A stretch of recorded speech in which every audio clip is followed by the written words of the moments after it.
With a new man in the dugout, a change of personnel on the pitch was always likely to happen. However, so far it's been more talk than walk for Chelsea. So who will replace Courtois in goal? Which youngsters should be given a chance? Who's going to replace the possibly outbound Willian? And how on earth are Chelsea going to line up in attack after missing out on Gonzalo Higuain?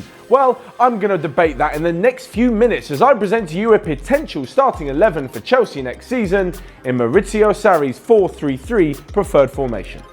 Up first, we start with the goalkeeper's jersey, where if Real Madrid get their way, which they usually do, there could be a new guy donning the number 1 shirt for Chelsea next season.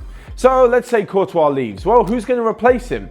I think they should go for someone with a bit of international experience, but also a lot of Premier League experience. Let's say a title winner's medal. In that case, they could do no worse than signing Kasper Schmeichel. The Leicester keeper has more than earned his stripes at various loan clubs, and with Leicester has won the title, so he definitely knows what he's doing. As for Rob Green, well, he's been signed pretty much to just fill the English quota in the squad, and after Willy Caballero's shocking World Cup, I doubt he'll ever see the pitch again.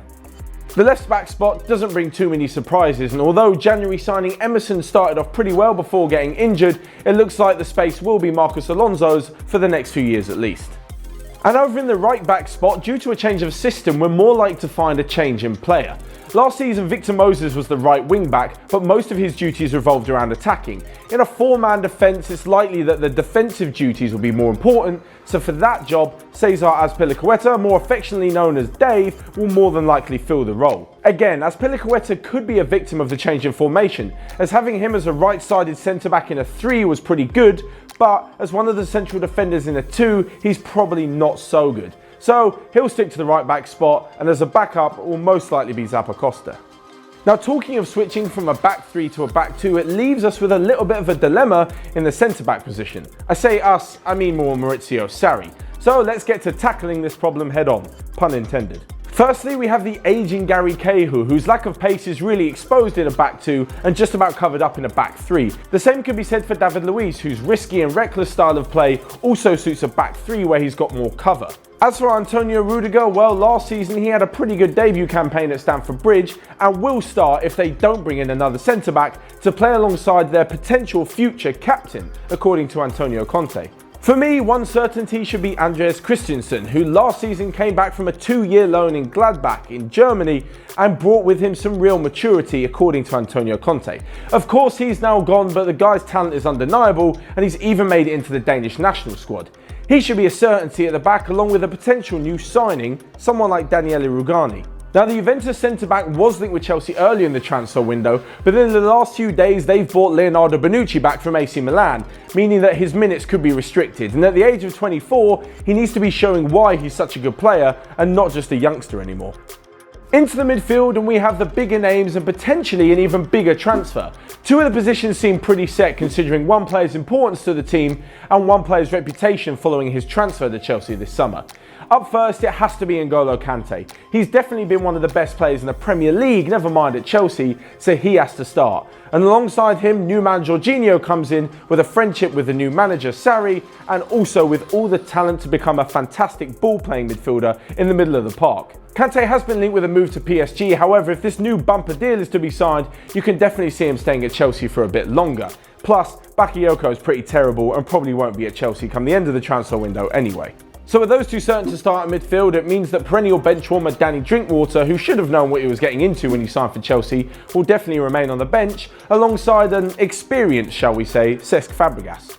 So out with the old and in with the new means that the likes of Ruben Loftus-Cheek might actually get a chance. However, Chelsea do have a reputation of not blooding their youngsters all the way through to the first team, rather than sending them out on loan to Holland or somewhere. No disrespect to the Dutch league, but I'm sure Ruben Loftus-Cheek will learn far more in England than he would on loan at Vitesse.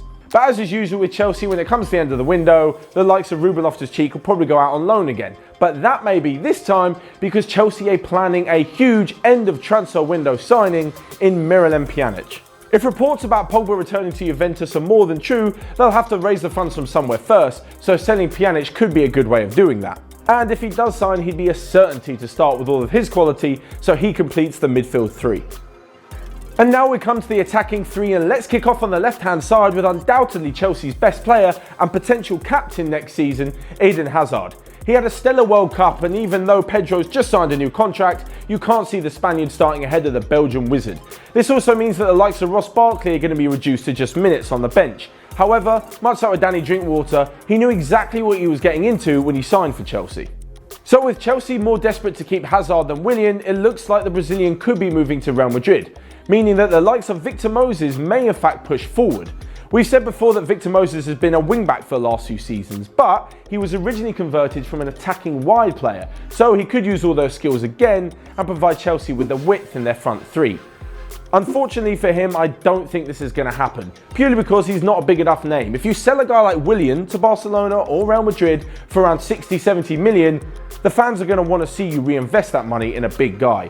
As for the youngsters quickly, the best one is Callum Hudson-Odoi, who impressed in the ICC, but as with every other Chelsea youngster on this list, will probably be farmed out to the middle of nowhere for a few loans. So who does that leave us with? Well, I think Chelsea could do no better than making a move for Wilfried Zaha. He did move to Manchester United a few years ago, but that didn't quite work out, and now has openly stated that he wants his chance at a big club again. Crystal Palace have just signed Max Meyer from Schalke, which means that the door could be open for Zaha to leave and cross London to Stamford Bridge. And lastly, we come to the main man of the team, the match winner, the guy charged with scoring all the goals that could fire Chelsea back up the league and potentially to the title. Now, they actually do have an abundance of talent in this department, but it seems that whichever striker Chelsea play, he doesn't really do the business. And when he does, they send him a text telling him he's going to be sold. Think Diego Costa.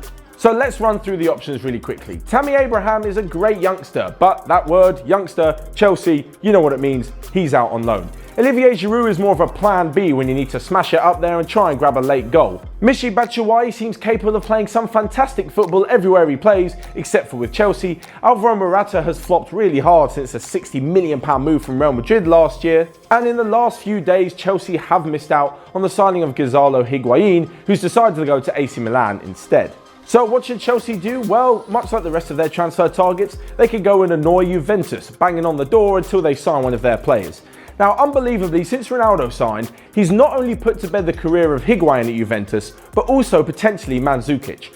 Only Ronaldo, one man, could destroy two spots in a team. The Croatian has been linked with a move to Dortmund in previous weeks, so Chelsea could kind of play God in the transfer market. Basically, what they should do is give Batshuayi to Dortmund so that their striking problems are solved, meaning they can have Mandžukić all for themselves. Seems simple enough, right? So if Chelsea can pull off this deal for Mario Mandžukić, he'd be the perfect foil up front for Maurizio Sarri's team and could see them bring Champions League football back.